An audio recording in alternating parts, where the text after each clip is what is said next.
My name is Ben. I'm a second-year computer engineering major, which is the best computing major at Cal Poly, for the record. I'm also the CTF lead, so I do host the CTF meetings. Those happen every Saturday from 1 to 3 p.m. in our club room. We'll be there this Saturday. We'll do reverse engineering stuff. Like I said, you should come. It'll be fun. Yeah, we get very hands-on. Like, this is kind of like a talking format, but if you want to actually hack stuff on your own, CTF meetings are where it's at. All right. So yeah, you should join. You should come to the club. It'll be fun. Yeah, so I've been doing cybersecurity stuff for a while now. I started doing CTFs, these hacking competitions, in high school. I got kind of addicted to it, especially during the pandemic. And yeah, so that's kind of why I'm here. That's why I'm an officer. I've actually done a little bit of bug bounty research in the area of side channel attacks. I have some. I've reported something to Chromium that they're kind of keeping under wraps. Well, I can't talk about it. I can talk more about kind of that type of vulnerability if you'd like me to at the end. But it's a little bit maybe too complicated for this talk. Yeah. Anyway, side channel attacks, those are the main focus of this talk. Side channel attacks, honestly, it's kind of a stupid definition because we kind of separate attacks into direct attacks and then side channel attacks. And it's like, there's not really a clear differentiator, but we kind of say side channel attacks are any kind of attack based on information leaks that sort of leak information indirectly, even when an algorithm, say a cryptographic scheme or something, like it's been implemented quote unquote correctly normally. So everything works. There's no you can't bypass a login, for example, by default by just giving it an input. But we can figure stuff out based on how the system works, based on sort of indirect measurements of things like the timing of a system. So for example, if I were to, one example I'll be doing a lot in this presentation will be about websites. So timing how fast you can get a response to a website. You can also, if you have an embedded device that you're trying to find secrets, so if a manufacturer of a device has put a secret in a device or something, for whatever reason, this actually happens a lot in the real world, especially in things like game consoles. Where sometimes you want to keep those encryption keys hidden from even the people that are going to be using the device. So sometimes an attacker might want to extract those secrets, and they might be able to do so by monitoring the power consumption of a device over time. We'll talk a little bit more about how that will work in a second. There's also a thing called differential fault analysis, which has to do with actually making the device work incorrectly, usually for a very, very brief amount of time. So you might do something like interrupt the power, or overvolted or undervolted, something like that, and you can observe how the output of the device changes.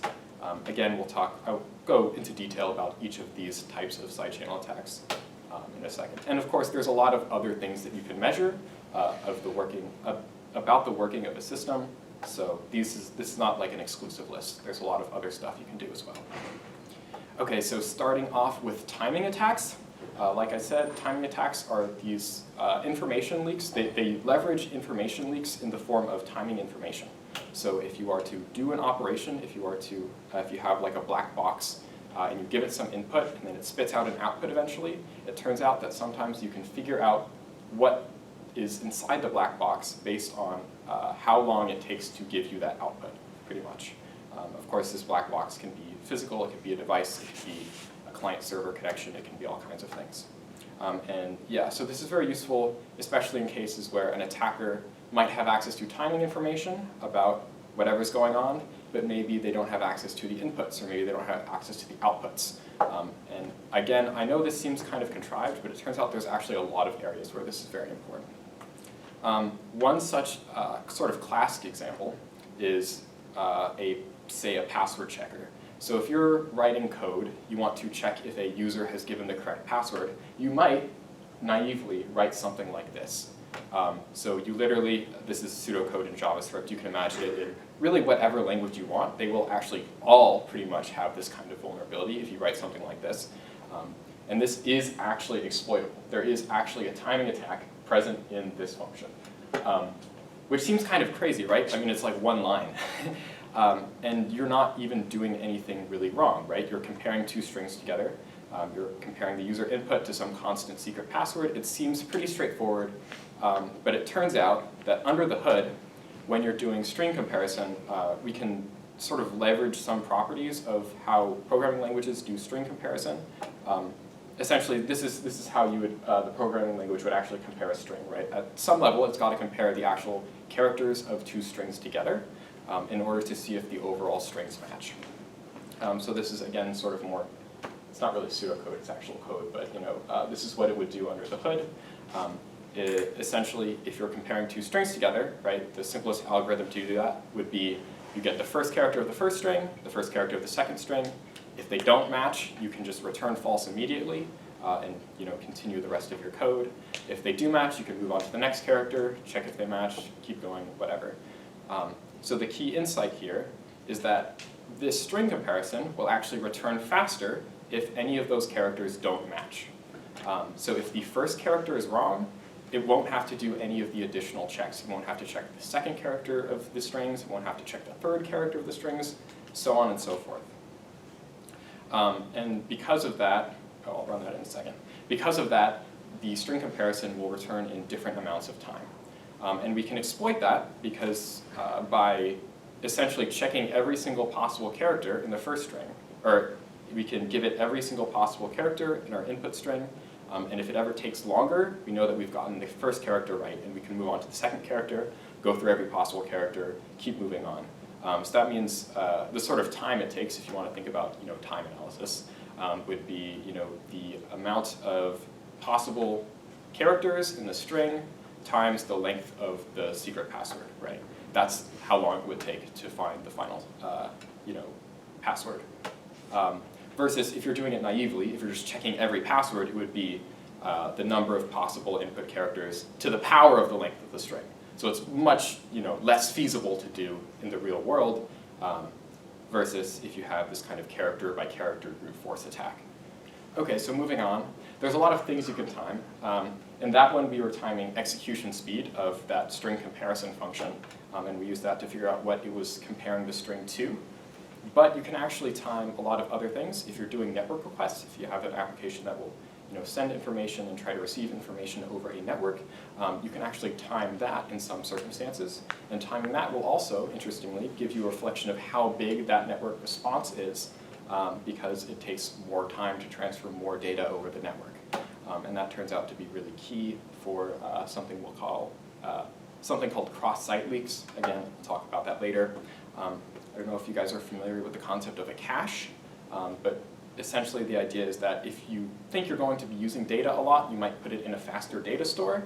And if you time the amount of time it takes to retrieve some kind of data, that will also reflect whether that data is being stored in a cache. So that's also something, I believe Henry will expand on that a little bit more in his talk in a week or two on Meltdown. Either do 2 or 3, be here. It'll be absolutely crazy. Okay, cool. Yeah, look forward to that. Okay, so I'm curious, what do you guys think would sort of prevent this type of attack? Anyone got any ideas? If you're, okay, yes. Well, exactly what he said, having a limited amount of tries. Sure, yeah, so you could try to limit the amount of information that an attacker can get out of the system, which would work pretty well. I think it's still a little bit risky because it still means if you can, it's just based on the amount of noise that's in the system, right? So it's still theoretically possible to get the information out if you're just kind of lucky. And in general, we don't like our systems to be based on luck. So yeah, but that is an option. Sure. You could have it go through the entire password no matter what. You could. That's a really good way of doing it. And I'll expand on that in a second.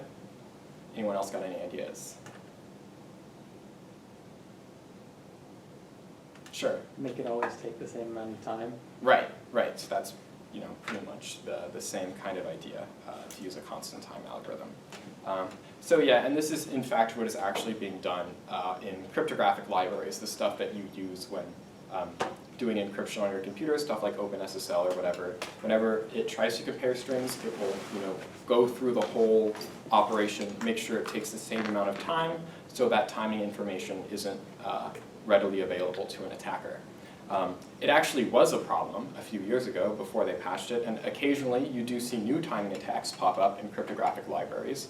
I actually saw one, I think came up in some kind of Rust crypto library about a month ago. So these are actual vulnerabilities that people can report. But yeah, the idea is you either wait a certain amount of time or you go through every possible character in the string just to make sure that everything will, you can't get any more information out of the timing. Another thing you can sort of try to do, and this is along the lines of limiting the amount of iterations, you could introduce random delays. Again, this is kind of ineffective just because if you apply enough statistical magic to it, you can sort of figure out what's going on eventually with enough iterations, unless you limit the number of iterations. And again, it just becomes more and more kind of luck-based, which is fine. It does make it less practical, but it's not maybe a particularly good way of going about limiting access to this kind of information. And then you can also, of course, think about your threat model a little bit and try to eliminate the ability to observe timing. This may or may not be possible, depending on what you're trying to build. But you can, for example, try to, if you're giving an embedded device to people that people can time, maybe you don't want to give the embedded device to people. You can just kind of rethink your threat model a little bit, rethink your design choices as well. Obviously, that would be kind of the best option, but it's rarely realistic. So yeah. Okay, next type of side channel attack I wanted to talk about are power monitoring attacks. Power monitoring attacks are pretty much what they sound like. You measure the power consumption of a device over time. It turns out things like CPUs and microcontrollers will use different amounts of power depending on what they're doing at any given time. And oftentimes, you can actually use that information to determine what is going on, some of the data that it is processing when it is doing those operations. And like I said, this is useful if you have an embedded device, so just like a board or whatever, and you can't, break into the storage or read the ROM or whatever. So yeah, it's possible. This is a little more difficult to use in practice than timing attacks, just because there's a lot of variables outside of your control. I mean, there's a lot of variables outside of your control regardless, so I don't know. It's an option, is I guess what I'm trying to say. So this is an example. This is a graph of power usage over time. As you can see, there are bits that are shown in this graph. This is actually a real embedded device doing RSA encryption, and these are the bits of the private key. As it turns out, as part of RSA, sometimes depending on what the bits of the private key are, it will either square a value or multiply a value. And those operations, for whatever reason, use different amounts of power. And that is visible on this power usage graph. So there are practical attacks you can do based on power monitoring.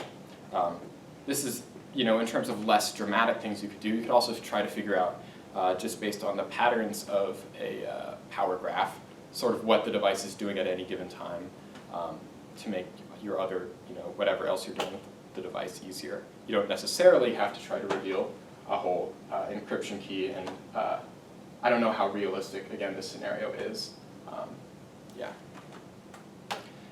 So preventing power monitoring attacks. Again, basically the same steps I discussed for the timing attacks, same steps you kind of came up with.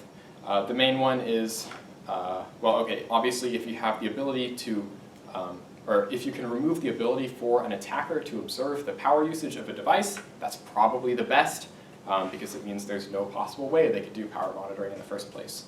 Again, that would probably require rethinking some design choices, probably a lot of work. But also you can do things like, timing attacks, where you can avoid conditional branching. You can try to sort of repeat the same operations. Obviously, when you're actually doing different things, that might show up in power monitoring in comparison with the timing attack, where even if it takes the same amount of time, you could still see stuff reflected in a power monitoring attack that you wouldn't see reflected in a timing attack. But you can still sort of take some of those steps to try to make it do the same operations. You could even introduce some randomization just to try to throw off attackers. Yeah, there's a lot of things you can try to do. Okay, so one last form of side channel attack I wanted to talk about was differential fault analysis. This one, I would argue, is actually even less feasible than the power monitoring attack. but it's kind of cool. So I thought it was still worth talking about. The idea behind differential fault analysis is that you can try to break the system in some way by really common ways: interrupting power, supplying, if you have an embedded device, you could supply it with unsupported voltage or current, so overcurrent it, undercurrent it, overvolt it, undervolt it. You could change the clock speed if you have the ability to do so, if you can kind of like, I don't know, get access to the clock lines somehow. And you could drive it with an FPGA and overclock it and underclock it to suit your needs. You could use radiation, whatever. And the idea behind differential fault analysis is that you can, at some point, if you break the system enough, it's possible that those breakages will reveal enough information to tell you what it's actually doing. I've read some articles about how if you flip enough bits during AES encryption, you could potentially reveal the encryption key that's being used. I think it was something around like 200 bits, don't quote me on that. But it's kind of impractical in the real world. I did some quick searching. I wasn't able to find any sort of actual sort of non-academic contexts where differential fault analysis has been used. I did see some interesting stuff about malware, but that's kind of a non-standard usage of differential fault analysis. So yeah, but it's something to keep in mind. And it's, well, more something for people designing cryptographic algorithms to keep in mind. Hopefully you guys are not rolling your own crypto. That's generally considered a bad idea in computer science. It's something people tend to do anyway, but please try not to write your own encryption. It won't work. Yeah. Okay, but along those lines, I did want to also talk about two kind of attacks that are not technically side channel attacks, but do sort of are non-traditional, and we don't really talk about them in other contexts, so I thought it would be cool to talk about it now. As it turns out, instead of monitoring what changes if you were to induce a fault in a device, you can also actually just induce a fault and hope it bypasses some kind of security measure. So for example, if you guys have heard of a Super Game Boy, anyone here? I'm curious. Kind of, okay. You don't need to know much about it. It was an adapter so that you could play Game Boy games on an SNES. It actually contained original Game Boy hardware. Just a fun piece of retro gaming trivia. Anyway, so for whatever reason, hobbyists wanted to read the boot ROM, so the instructions that get executed when this thing boots up for the first time. And it actually took quite a while. People didn't figure out for, I think, over a decade. Until eventually, what someone did is that they did sort of what I was talking about earlier. They induced a fault by figuring out when, so this boot ROM, it would delete itself at a certain point, so you couldn't read the contents after it was done executing. And people figured out that if you overclock the device right when it's supposed to be doing that erasing, that remapping of memory, you could get it to malfunction and sort of skip that check.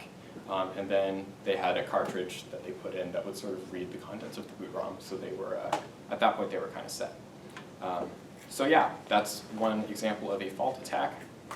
The other kind of attack I wanted to talk about was decapping. It's not really an attack, it's really more of a reverse engineering method. This, I think, has become less practical over time as memory has gotten more and more dense. But you used to be able to actually take a chip and then use like a milling machine or a laser cutter and just remove layer by layer until you could see the actual connections inside a chip and read them with a microscope. So this is inside of an actual CPU die. This was used, again, on the Game Boy. Sorry, I have a lot of Game Boy modding experience, so that's where my examples are coming from. This is how the actual Game Boy, not the Super Game Boy, this is how the actual Game Boy, original Game Boy boot ROM was read. They used a microscope and they read the contents of the ROM bit by bit, which is kind of crazy to think about. And I'm sure it took a while and it was like a huge hassle to do. But it used to be an option, I think, back when memory was a lot less dense. I suppose it could still be a problem if you use really old memory for some reason. Mostly this is just kind of a fun piece of trivia at this point, though.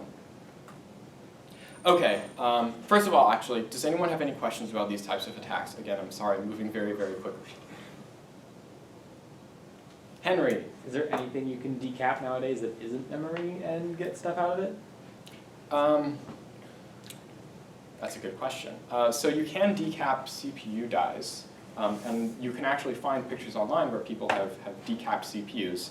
Generally, it's going to be a lot harder to actually figure out the sort of individual operations, but what you can do a lot of the time is figure out how the CPU works. You can maybe spot things like your registers, your cache, stuff like that.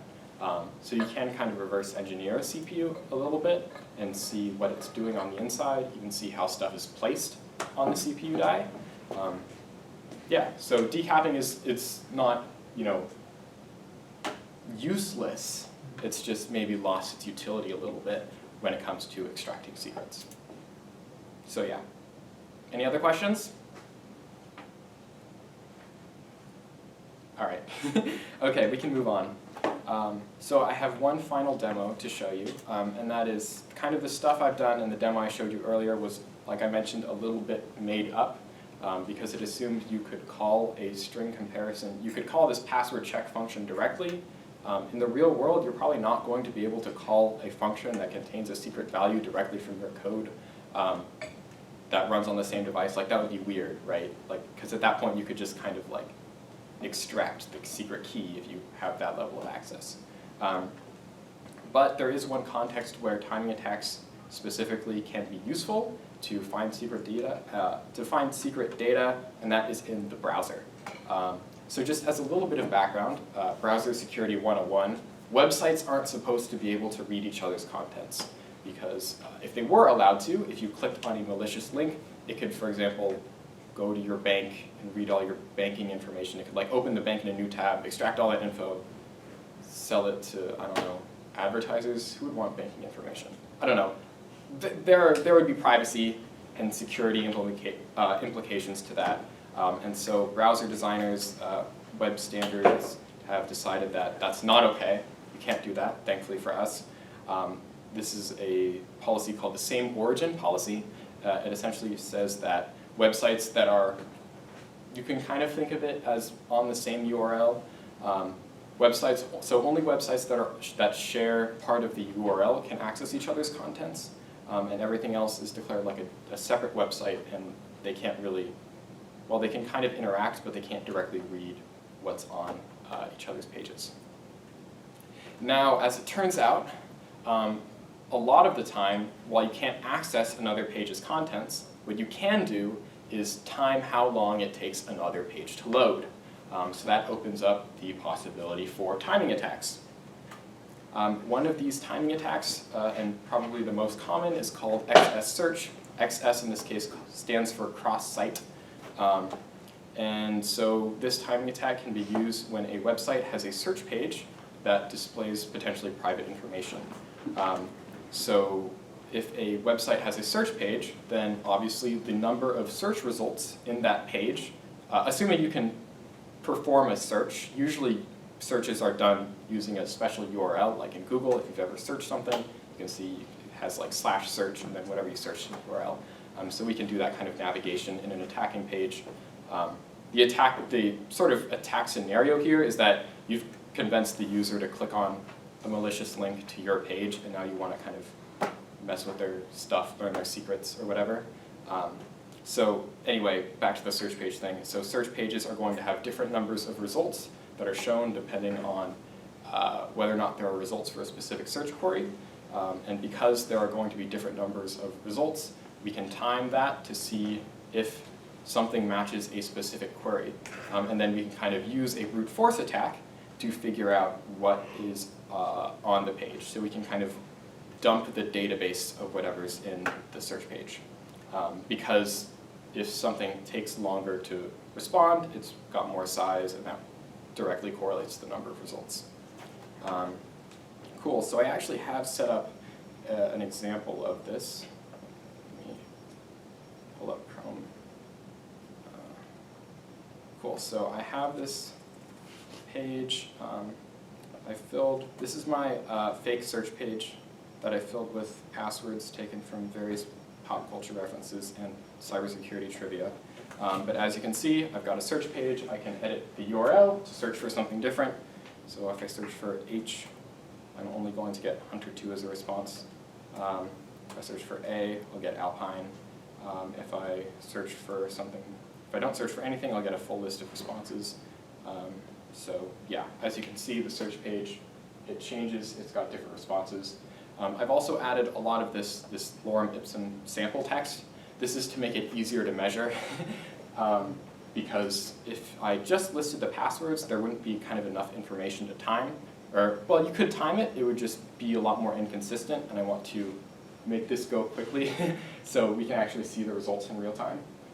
Because otherwise I would need to take a lot more samples of the timing and smooth them out, and it would just be a whole mess. But the point being, so we can actually extract the contents of this page from a different page. If we kind of pretend this is on a separate URL for the purposes of this experiment, that would be good. So what this page does here, if I were to reload, we can actually see this page is, like I said earlier, embedding the contents of the previous page. This is weird to show on the projector. But as I mentioned before, Alpine was a thing in the original page. But we can see that it's going through, if we look at the network requests, it's going through all of the different possibilities. It's kind of brute forcing them one by one. As you can see, it finished Alpine, so it's going back.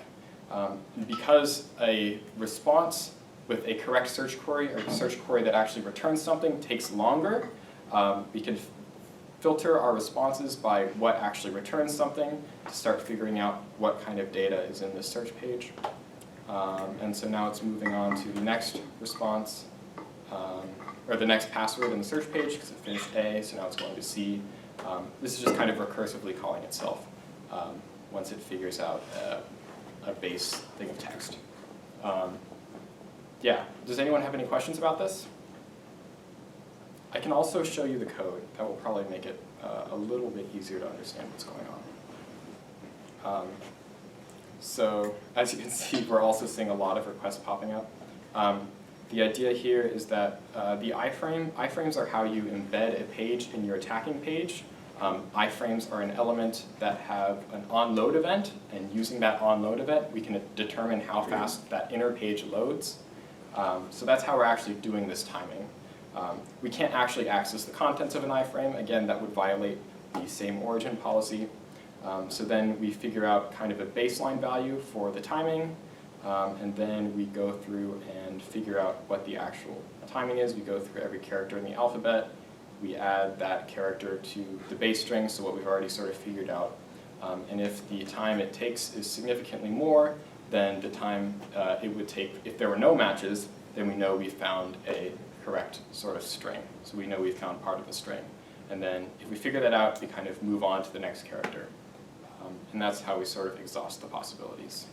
So as you can see, this thing is taking a long time to run. It's kind of lagging my computer because of how many requests it's doing. But it's now figured out correct horse battery staple, which is an XKCD reference. Yeah, so that's the talk. Any questions?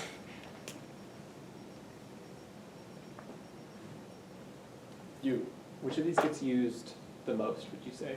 Which of these gets used the most? I would say timing attacks. I've never, now granted, I haven't done a lot of embedded device security. We do have a class actually on hardware security where I believe we do. You use power monitoring attacks, right? You've taken the class. Yeah. Quick shout out, CPE 426 hardware security with Dr. Beard. That is talking about power monitoring to determine crypto keys. The final project for the class is to, well, it's not the final project, it's the final lab, is to extract an AES encryption key from a device using power monitoring. Like, that's it. It's really cool. Highly recommend. Yeah, so it is feasible. There are real world applications to this. Yes. But that being said, I would say timing attacks are definitely the most talked about because they are used in more contexts. Obviously, power monitoring and differential fault analysis, those are useful for embedded devices, but at the end of the day, if you're giving out a device to an attacker, and it contains a secret key, you've already kind of messed up, right? So it's not something you worry about quite as much. Again, unless this is a very special circumstance where you have like a game console with digital rights management on it or something like that. But timing attacks certainly, and that's the area I've done research in, because timing attacks pop up both in embedded devices and in things like client-server interactions and websites and stuff like that. I would say that timing attacks are a lot more common. Any other questions?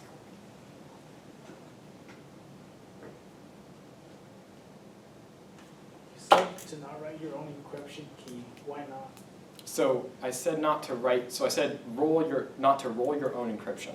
Rolling your own encryption means writing your own encryption algorithm. That means, I don't know, if you think you're smarter than all the cryptographers out there and you're like, wow, I can encrypt stuff better or faster or more securely. It's actually a trap that a surprising amount of people fall into. And generally, if people are doing that, it means that you have some kind of cryptographic vulnerability in whatever weird system you're going to write. Because it's very hard to actually think through all of the complicated math and possibilities that are associated with writing new encryption algorithms.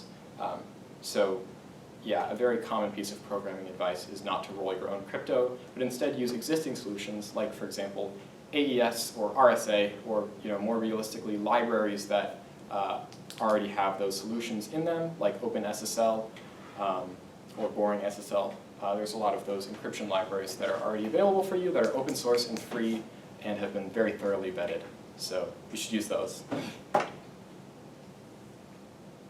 Sure. And for the timing attack, you've shown us through JavaScript, which is through the website. Is Yeah. there like another application that the timing attack could be like coming from? Yeah, sure. So anywhere you do, so for the first demo I gave with the string comparisons, that actually arises in any context where you're doing sort of naive string comparisons. So that could also be a thing if you're using C or if you're using Python. Timing attacks, you can actually, I've read papers, or I've read the abstract of papers because the papers are long and boring, where people have managed to measure microsecond timing differences over the network. So if something was comparing your password, say you had a login page, and that password comparison check was being done on a remote server, which is maybe more realistic than the demo I showed, it's still actually possible to measure those timing differences if you average stuff out over time. So yeah, it's fairly realistic, and it can be applicable in a lot of scenarios whenever you need to time stuff. And generally, stuff takes time. So yeah.